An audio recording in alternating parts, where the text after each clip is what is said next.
Praise the Lord. It's a beautiful day. This is a railway above me for the metro. And there's a bicycle over there. I don't know whose that bicycle that is. And there's some graffiti put on this pillar. Well, many people don't want this, but hey, that's on them. That's the bicycle. I don't know whose that is. Probably someone forgot it, but okay. Graffiti. What is the purpose of graffiti? It's to leave a mark behind. Now, graffiti in most places is forbidden, but then there are places where the government allows the youth to be creative and they can put their art at the sideways. The purpose of graffiti is to leave a mark, to leave a statement, so everyone can see it. It's also a type of resistance against the norm. That's why they put graffiti on pillars, for example, or on common walls. Now, why do young people, not all, why are there young people that want to leave a mark like that? Because it's natural to do so. It's natural to want to contribute. It's natural to want to be remembered for your contribution. There's nothing wrong with any of that. And that, Father, is not against you wanting to leave a mark behind. Absolutely not. But the question is, why do you want to leave a mark behind? And from whom? Who do you want to see the mark? Do you want to leave a mark behind to be praised by men? Or do you want to leave a mark behind for the saints that will follow? So they're inspired to do God's will. Look, I mentioned in a video about funerals that I made yesterday that eventually all of our bodies are going to expire. We will get immortal bodies when Christ returns. It's when Christ returns that we will have immortal bodies. Right now, we all have mortal bodies. The human beings that are still alive when Christ appears in the sky, those are the ones that will never pass away because they will be changed immediately at the spot. All the others will have to be resurrected. Whether Christ shapes a new body from the dust, or whether the bodies are still in the grave, the corpses that are still left in the graves, or the bones are going to be used. However Christ does it, that's on him. He is the one that will resurrect us and make us all live alive forevermore. We can't do it ourselves. So Christ is Lord, and he only tolerates the termination of these bodies just to limit the impact of sin on the earth. That's why we have mortality right now. But when Christ returns, mortality will be abolished and all of us will be completely immortal. Now, we are already immortal as human beings, but we don't have immortal bodies to act out of immortality. Okay? So when these bodies expire, we don't cease to exist. We do still exist, but not on the earth. And then we'll come back to the earth in immortal bodies. So it's Christ that will give us everlasting life, both to the righteous as well as to the reprobate. But the reprobate will spend their eternal, their permanent life in the lake of fire. But that's another video. There's a leak over there. It falls down over here. It forms a tiny pond over there. But anyway, what I'm saying is that the time to depart from this body will come for every one of us. So the question is not if you will depart from this body, is when and how. Now, I want all of you to live the full 120 years before your body deactivates naturally. I don't want you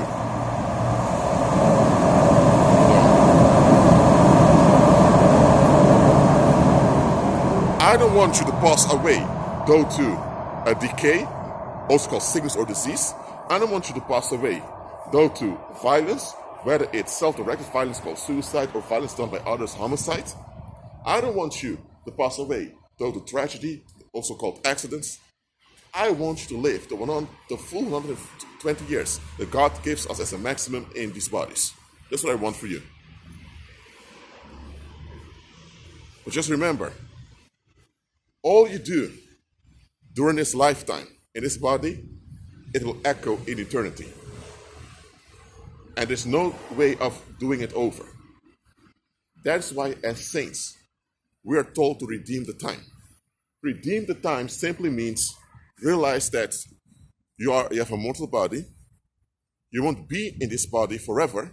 There's going to be a time. It's going to be a season that you're out of this body because this body will fall apart, and then you'll have to wait till the resurrection. Now, we don't know when Christ will return. God doesn't reveal that. It's for our own good. We do know that Christ will return and will be resurrected, but there will be a short pause.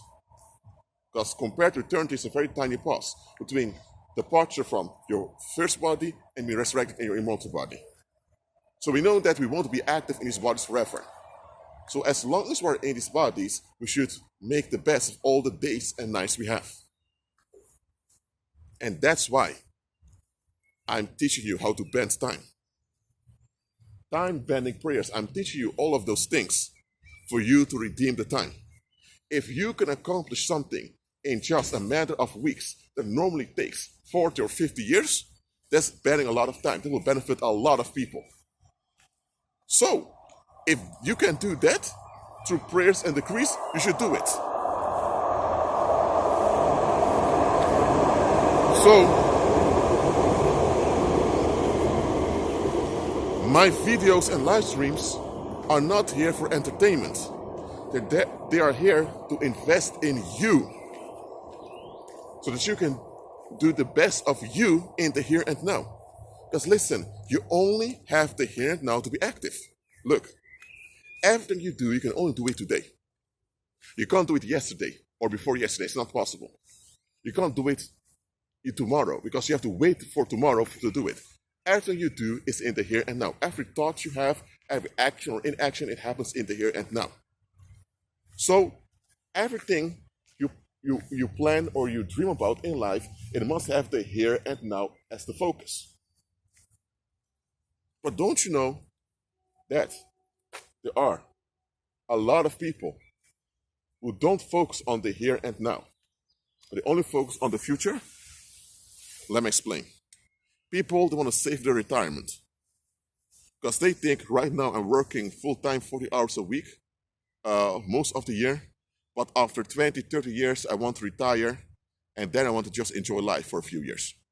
So from age 20, let's say you graduate college at age 20, very early on. From age 20 till 65, that is 45 years, that's almost a half century.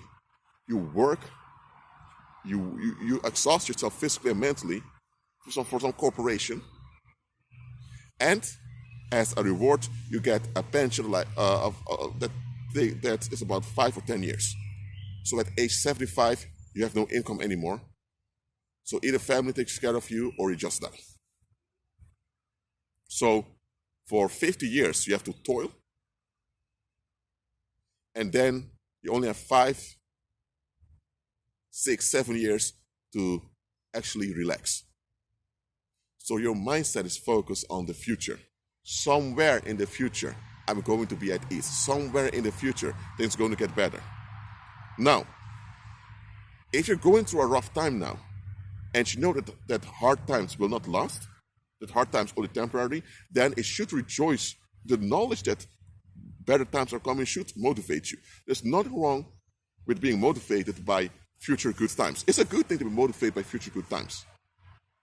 But you're in the here and now. Okay? And people are so focused on the future. Think about the example I gave about saving for retirement. They're so hypnotized by the reward of retirement, they don't realize hold on a minute. A retirement only lasts for 5 or maybe 10 years. 10 years is the maximum often. Obviously like 5 or 6 or 7 years, a retirement payment lasts. So why am I toiling for a half century just to have ease for 5 or 10 years when my body is totally broken down and I'm falling apart and I'm almost about to die? Why is it that I can't relax now? Why is it that I can't have a great time now? Why is it that I can't just do work here and there as long as I'm alive in this body without being exhausted and drained by society.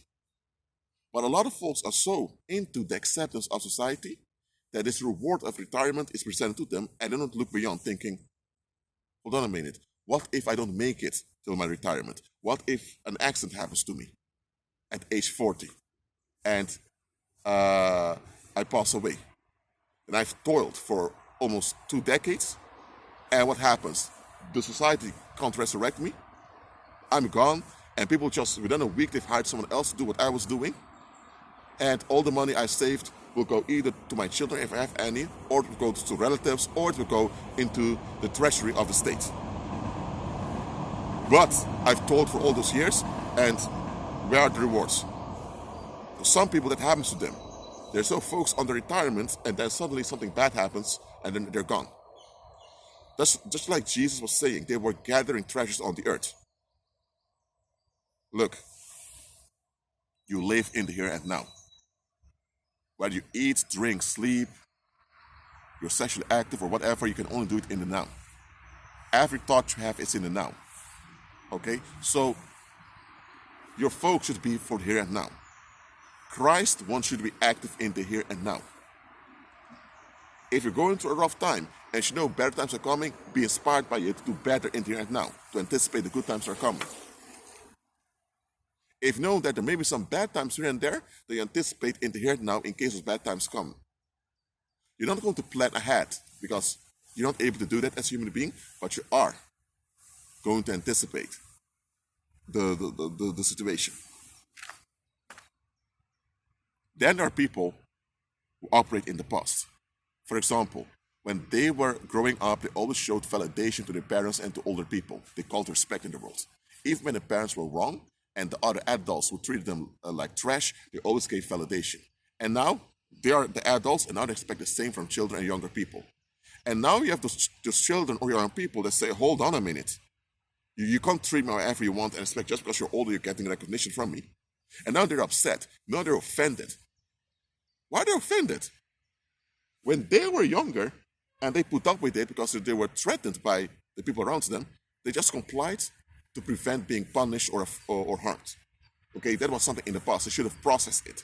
Because it's not natural for an adult to demand validation of a younger individual at all costs. That's not natural.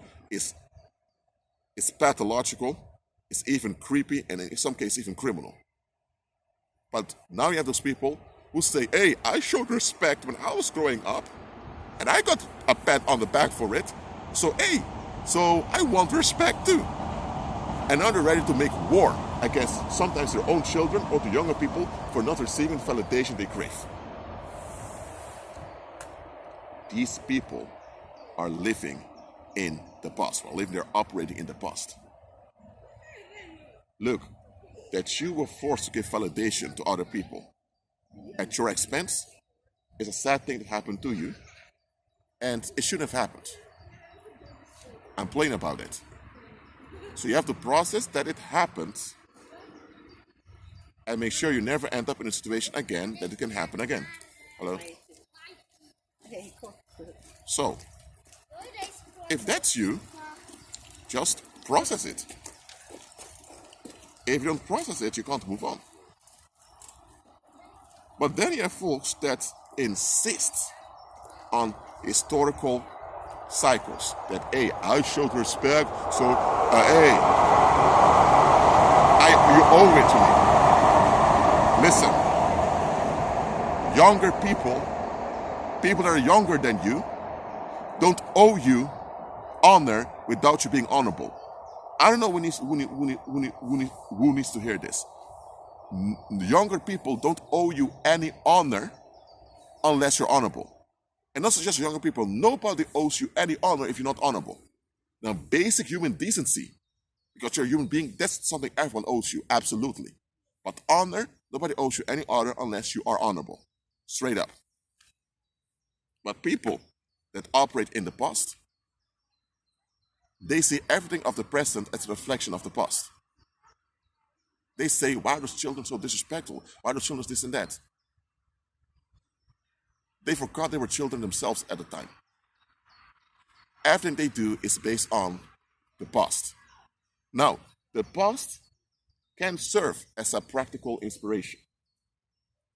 The past can serve as a practical, I'd say, a practical source for lessons in life.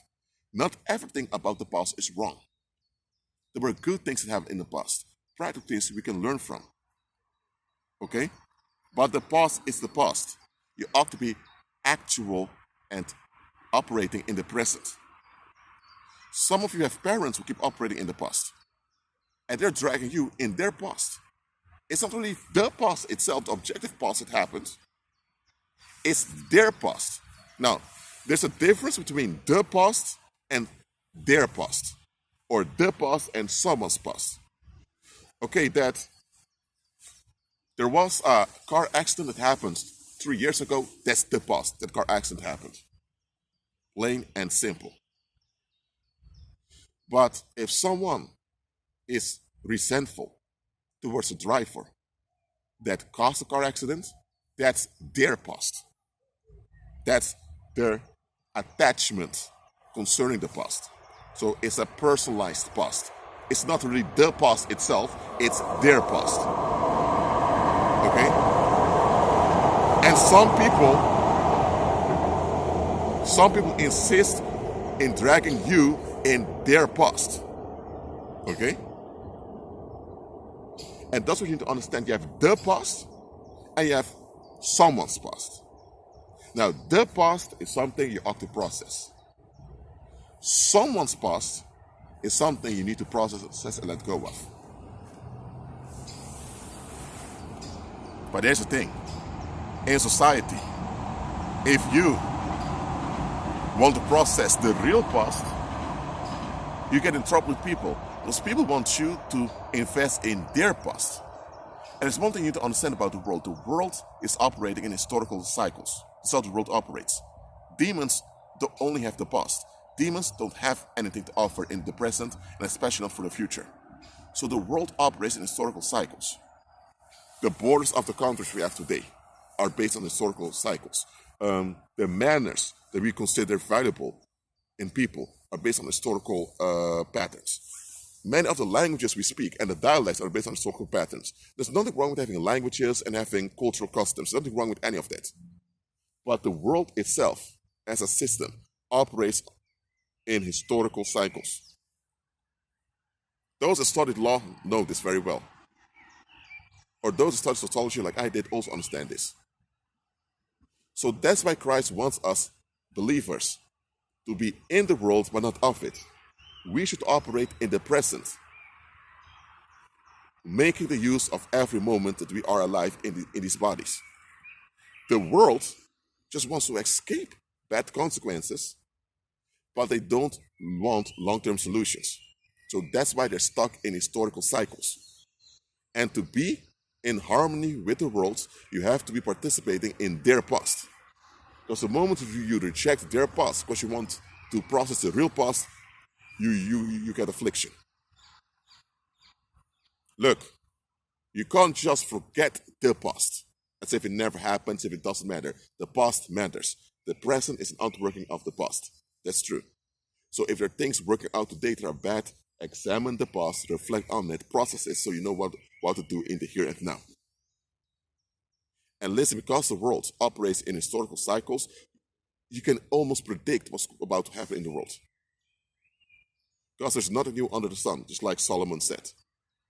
The world operates in historical cycles. So once you understand the past, you will also understand the worldly cycles. Then when you see things happening today, you can understand, oh, there's a worldly cycle unfolding.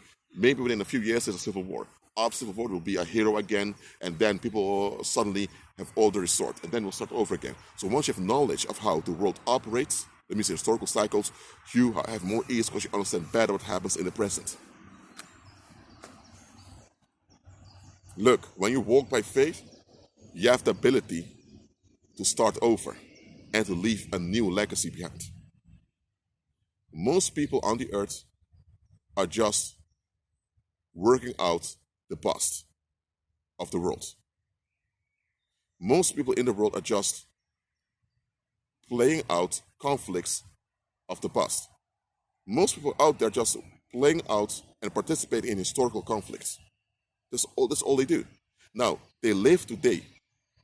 They were not alive 200 years ago, 300 years ago. But it's historical conflicts that they're playing out, and they're not even aware of it. So they're following a paranormal script and not even aware they're following a paranormal script.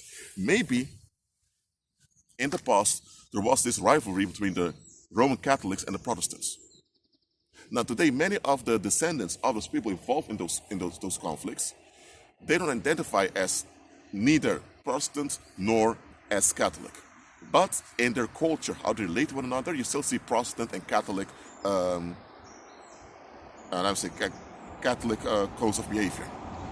The youth that comes from a Catholic background, they tend to be more community-oriented, and those from a Protestant background are more individual-oriented. So you still see this in people's behavior, that they've been shaped after historical expectations.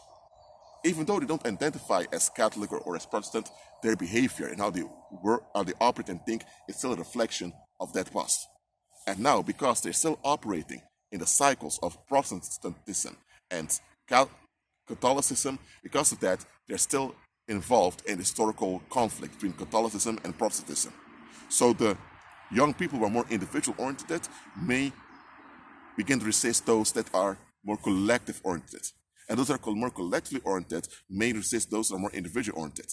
So now, just like their ancestors used to have religious conflicts, which became bloody, now today they have civil conflicts based on the same patterns as their ancestors.